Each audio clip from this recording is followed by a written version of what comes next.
Pompeii's fame rests on a single day in 79 AD, but the newest fieldwork tells a longer story. People came back and lived among the ruins for centuries. You can see it in the layers.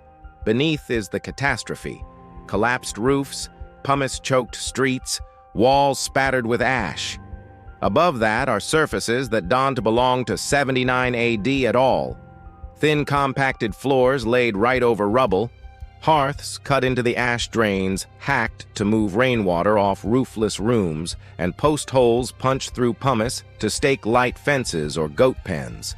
Streets once buried under lapilli are reopened like snow-plowed lanes, with wheel ruts pressed into freshly leveled ash.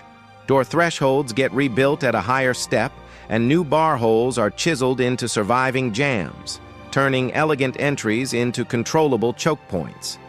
In more than one insula, low stone barricades reshape ground floor access, exactly what you'd expect from families who want sightlines and a door that actually stops someone.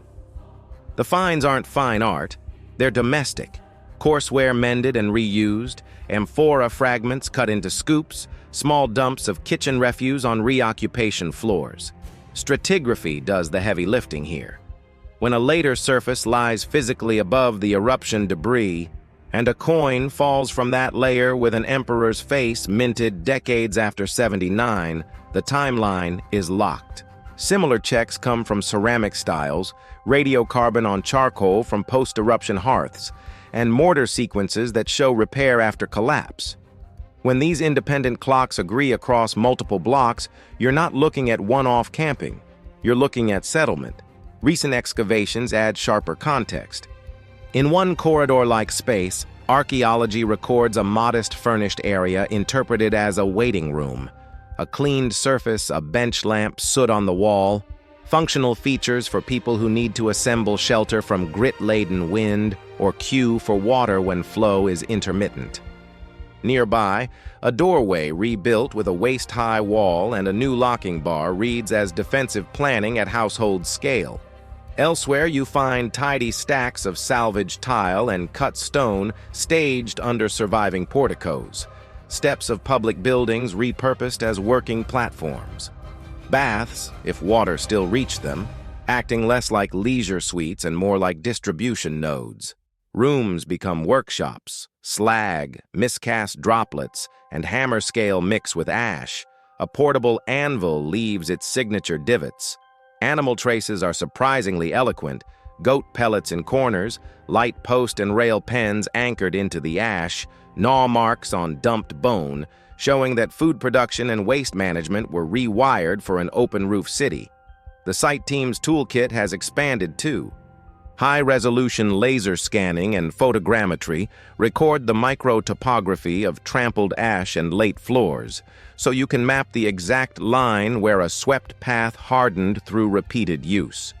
Structured light capture preserves soot fans and lamp-black staining that betray where a brazier stood. Micro-stratigraphic samples under magnification show trampled phytoliths, ash lenses from short-lived hearths, and repair horizons.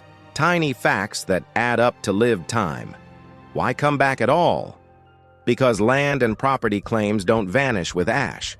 Because the shoreline and roads still stitch the Bay of Naples into trade. Because salvage has value. Because not every household can restart somewhere else. And because officials eventually reappear to count tax and regularize. The social landscape shrinks to what people can walk and maintain.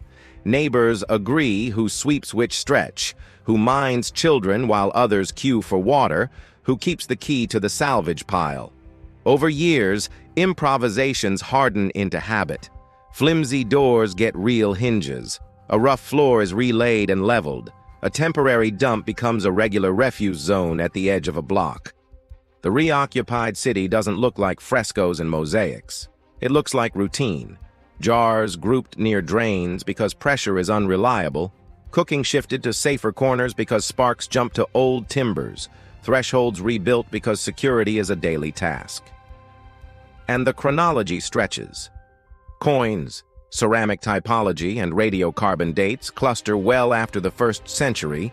The uppermost reoccupation traces reach late Roman horizons, telling us that the frozen moment is only the base of a much taller stack. The point isn't to romanticize ruined life, it's to let evidence redraw the map. Pompeii didn't stop. It transformed, first into a salvage economy, then into a pared-down neighborhood system that ran on proximity, control of water and waste, and the minimum architecture needed to keep food dry and children safe. That makes Pompeii a rare laboratory for resilience. You can watch a community reinvent services, security, and work inside a broken shell and track each choice in walls, floors, soot, and sweepings. If you want a focused follow-up where we walk one block and read its post-eruption layers, floors, drains, door bars, benches, against the dating evidence, subscribe so you don't miss the breakdown. What remains at the end is not a city in amber, but a city that insisted on time starting again.